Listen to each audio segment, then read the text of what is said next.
अथ तृतीय अध्याय भगवान के अवतारों का वर्णन। श्री सूत जी कहते हैं, सृष्टि के आदि में भगवान ने लोकों के निर्माण की इच्छा की। इच्छा होते ही उन्होंने महत्तत्व आदि से निष्पन्न पुरुष रूप ग्रहण किया। उसमें 10 इंद्रियां, 1 मन और 5 भूत, ये 16 कलाएं थी। उन्होंने कारण जल में शयन करते हुए जब योग निद्रा का विस्तार किया, तब उनके नाभि सरोवर में से एक कमल प्रकट हुआ और उस कमल से प्रजापतियों के अधिपति ब्रह्मा जी उत्पन्न हुए। भगवान के उस विराट रूप के अंग प्रत्यंग में ही समस्त लोकों की कल्पना की गई है। वह भगवान का विशुद्ध सत्वमय श्रेष्ठ रूप है। योगी लोग दिव्य दृष्टि से भगवान के उस रूप का दर्शन करते हैं। भगवान का वह रूप हजारों पैर, जांघें, भुजाएं और मुखों के कारण अत्यंत विलक्षण है। उसमें सहस्रों सिर, हजारों कान, हजारों आंखें और हजारों नासिकाएं हैं। हजारों मुकुट, वस्त्र और कुंडल आदि आभूषणों से वह उल्लसित रहता है। भगवान का यही पुरुष रूप, जिसे नारायण कहते हैं, अनेक अवतारों का अक्षय कोश है। इसी से सारे अवतार प्रकट होते हैं। इस रूप के छोटे से छोटे अंश से देवता, पशु, पक्षी और मनुष्य आदि योनियों की सृष्टि होती है। उन्हीं प्रभु ने पहले कौमार सर्ग में सनक, सनंदन, सनातन और सनत कुमार, इन 4 ब्राह्मणों के रूप में अवतार ग्रहण करके अत्यंत कठिन अखंड ब्रह्मचर्य का पालन किया।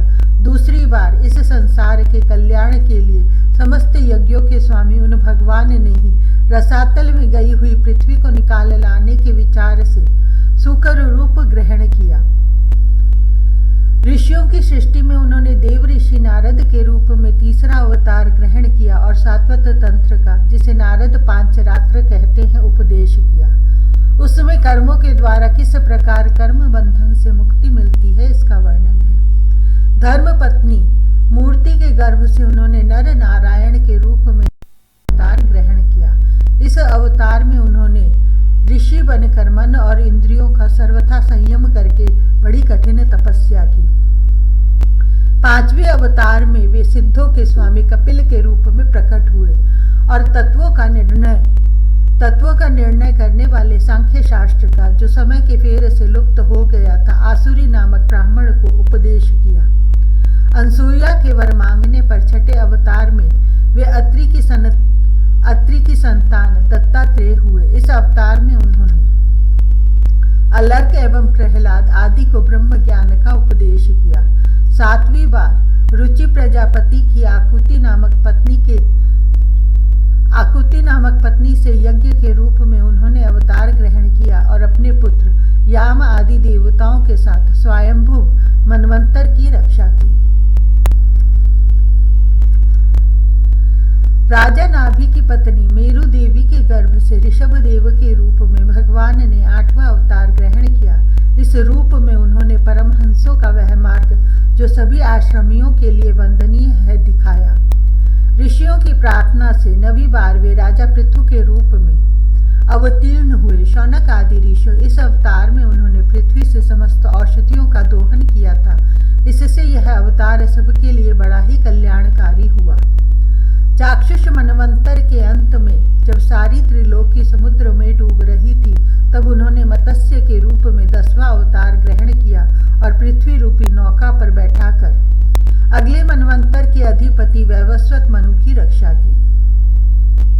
जिस समय देवता और दैत्य समुद्र मंथन कर रहे थे, उस समय 11वां अवतार धारण करके कच्छप रूप से भगवान ने मंदराचल को अपनी पीठ पर धारण किया। 12वीं बार धन्वंतरी के रूप में अमृत लेकर समुद्र से प्रकट हुए और 13वीं बार मोहिनी रूप धारण करके दैत्यों को मोहित करते हुए देवताओं को अमृत पिलाया। 14वें अवतार में उन्होंने नरसिंह रूप धारण किया और अत्यंत बलवान दैत्य राज हिरण्यकशिपु की छाती अपने नखों से अनायास इस प्रकार फाड़ डाली, जैसे चटाई बनाने वाला सींग को चीर डालता है। 15वीं बार वामन का रूप धारण करके भगवान दैत्य राज बलि के यज्ञ में गए। वे चाहते तो थे त्रिलोकी का राज, परंतु मांगी उन्होंने केवल 3 पगड पृथ्वी। 16वें परशुराम अवतार में जब उन्होंने देखा कि राजा लोग ब्राह्मणों के द्रोही हो गए हैं, तब क्रोधित होकर उन्होंने पृथ्वी को 21 बार क्षत्रियों से शून्य कर दिया। 16वें परशुराम अवतार में जब उन्होंने देखा कि राजा लोग ब्राह्मणों के द्रोही हो गए हैं, तब क्रोधित होकर उन्होंने पृथ्वी को 21 बार क्षत्रियों से शून्य कर दिया। इसके बाद 17वें अवतार में सत्यवती के गर्भ से पराशर जी के द्वारा वे व्यास के रूप में अवतीर्ण हुए। उस समय लोगों की समझ और धारणा शक्ति कम देखकर आपने वेद रूप वृक्ष की कई शाखाएं बना दी। 18वीं बार देवताओं का कार्य संपन्न करने की इच्छा से उन्होंने राजा के रूप में राम अवतार ग्रहण किया और सेतु बंधन, रावण वध आदि वीरतापूर्ण बहुत सी लीलाएं की। 19वें और 20वें अवतारों में उन्होंने यदुवंश में बलराम और श्री कृष्ण के नाम से प्रकट होकर पृथ्वी का भार उतारा। उसके बाद कलयुग आ जाने पर मगध देश बिहार में देवताओं के द्वेषी दैत्यों को मोहित करने के लिए अजन के पुत्र रूप में आपका बुद्धावतार होगा।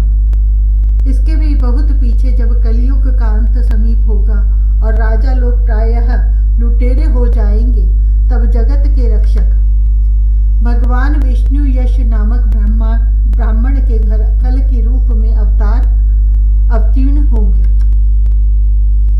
शौनक आदि ऋषियों जैसे अगाध सरोवर से हजारों छोटे छोटे नाले निकलते हैं, वैसे ही सत्वनिधि भगवान श्री हरि के असंख्य अवतार हुआ करते हैं। ऋषि, मनु, देवता, प्रजापति, मनुपुत्र और जितने भी महान शक्तिशाली हैं, वे सब के सब भगवान के ही अंश हैं। ये सब अवतार तो भगवान के अंशावतार अथवा कलावतार हैं, परंतु भगवान श्री कृष्ण तो स्वयं भगवान अवतारी ही हैं। जब लोग दैत्यों के अत्याचार से व्याकुल हो उठते हैं, तब युग युग में अनेक रूप धारण करके भगवान उनकी रक्षा करते हैं। भगवान के दिव्य जन्मों की यह कथा अत्यंत गोपनीय रहस्यमयी है। जो मनुष्य एकाग्र चित्त से नियम पूर्वक सायंकाल और प्रातःकाल प्रेम से इसका पाठ करता है, वह सब दुखों से छूट जाता है। प्राकृत स्वरूप रहित चिन्मय भगवान का जो यह स्थूल जगदाकार रूप है, यह उनकी माया के महत्त्व आदि गुणों से भगवान में ही कल्पित है। जैसे बादल वायु के आश्रय रहते हैं और धूसरपना धूल में होता है, परंतु अल्प बुद्धि मनुष्य बादलों का आकाश में और धूसरपने का वायु में आरोप करते हैं, वैसे ही अविवेकी पुरुष सबके साक्षी आत्मा में स्थूल दृश्य रूप जगत का आरोप करते हैं। इस स्थूल रूप से परे भगवान का एक सूक्ष्म अव्यक्त रूप है, जो न तो स्थूल की तरह आकार आदि गुणों वाला है और न देखने सुनने में ही आ सकता है। वही सूक्ष्म शरीर है। आत्मा का आरोप या प्रवेश होने से यही जीव कहलाता है और इसी का बार बार जन्म होता है।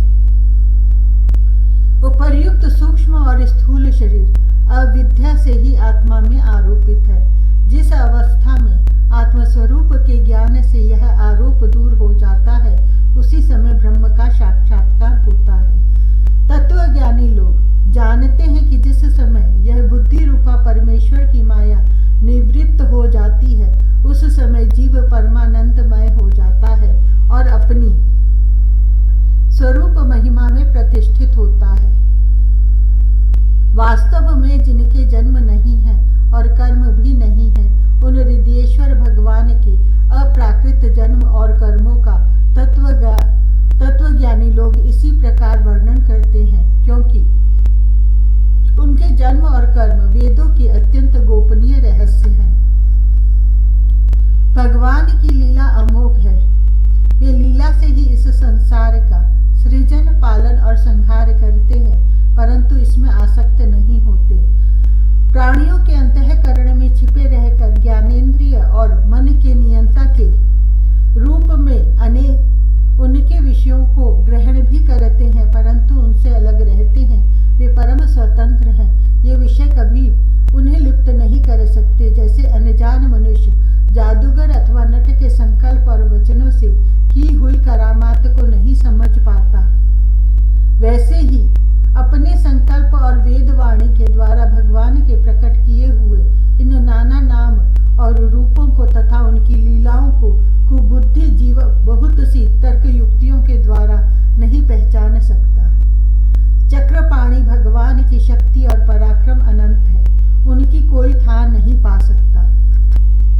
वे सारे जगत के निर्माता होने पर भी उससे सर्वथा परे हैं। उनके स्वरूप को अथवा उनकी लीला के रहस्य को वही जान सकता है जो नित्य निरंतर निष्कपट भाव से उनके चरण कमलों की दिव्य गंध का सेवन करता है, सेवा भाव से उनके चरणों का चिंतन करता रहता है। शौनक आदि ऋषियों, आप लोग बड़े ही सौभाग्यशाली तथा धन्य हैं जो इस जीवन में और विघ्न बाधाओं से भरे इस संसार में समस्त लोकों के स्वामी भगवान श्री कृष्ण से वह सर्वात्मक आत्मभाव, वह अनिर्वचनीय अनन्य प्रेम करते हैं, जिससे फिर इस जन्म मरण रूप संसार के भयंकर चक्र में नहीं पड़ना होता।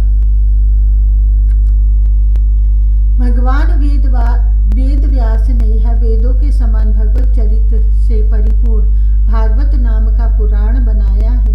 उन्होंने इसे श्लाघनीय, कल्याणकारी और महान पुराण को लोगों के परम कल्याण के लिए अपने आत्मज्ञान शिरोमणि पुत्र को ग्रहण कराया।